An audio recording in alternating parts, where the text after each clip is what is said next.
Discipline को maintain करना बहुत ज़रूरी है। हमारे छोटे से छोटे काम में डिसिप्लिन होना बहुत ज़रूरी है। अगर डिसिप्लिन नहीं होगा तो हम कौन सा काम कैसे करना है, कब करना है, हमें कन्फ्यूजन होगा हमारे माइंड में ऑलवेज कि कैसे करना है, क्या करना है, हमें आइडिया नहीं होगा। लेकिन अगर हम डिसिप्लिन को मेंटेन करते हैं तो कौन सा काम कैसे करना है हमें इसका नॉलेज, इसका प्रॉपर हमें आसानी हो जाती है। क्यों? क्योंकि डिसिप्लिन मेंटेन रख रहे हैं इस वजह से। अगर डिसिप्लिन नहीं होगा तो हमें हर दिन हर वक्त हमें बहुत प्रॉब्लम्स आएगी, कन्फ्यूजन क्रिएट होगा माइंड में, क्योंकि क्या करना है, कैसे करना है, हमें कोई आइडिया नहीं होगा। इसलिए कहते हैं डिसिप्लिन को ऑलवेज आगे रखा जाए। हम जो भी कदम उठा रहे हैं, हम जो भी छोटा से छोटा काम कर रहे हैं हर मोमेंट पे, हर वक्त पे, लेकिन उस वक्त हम डिसिप्लिन के अंडर में रह के काम करना बहुत ज़रूरी है। इसलिए डिसिप्लिन को मेंटेन रखने से हमें आगे की क्या प्लानिंग करना है, आगे कैसे करना है, वो हमें बहुत ही आसानी हो जाती है उसमें। और कौन सा काम कैसे करना है इस बारे में भी हमें बहुत ही आसानी हो जाती है अगर डिसिप्लिन मेंटेन रखते हैं तो।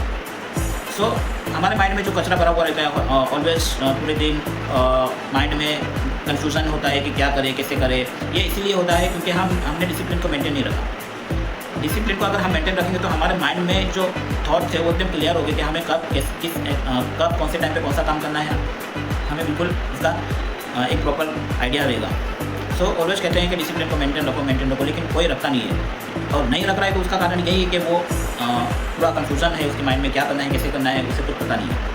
सो ऑलवेज डिसिप्लिन को मेंटेन रखें। और दूसरी बात, डिसिप्लिन को मेंटेन रखना बहुत तकलीफ होती है शुरू में, उसकी आदत बनानी होती है हमें। लेकिन अगर हम एक बार उसकी आदत बना लिए, हमने ठान लिया कि अब मैं जो भी स्टेप लूँगा, जो भी एक्शन लूँगा, जो भी काम करूँगा वो डिसिप्लिन के अंडर में रह के करूँगा। और डिसिप्लिन के अंडर में रहकर हम कुछ भी करते हैं तो उसमें हमें बहुत ही आसानी होती है। हमें तकलीफ ज़रूर होगा, डिसिप्लिन को मेंटेन रखने में तकलीफ ज़रूर होगा, लेकिन हमें उसकी आदत डालनी पड़ेगी।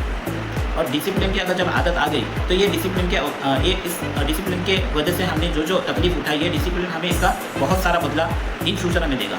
इसी डिसिप्लिन की वजह से हमें 1 के बदले 10 का फ़ायदा होगा, ये डिसिप्लिन को मेंटेन रखने की वजह से। लेकिन शुरू में तकलीफ होगी, परेशानी आएगी, मतलब एकदम बोरिंग टाइप लगेगा, लेकिन फिर भी हमें कुछ भी हो डिसिप्लिन को मेंटेन रखने की आदत और हैबिट बनाने की ज़रूरत है।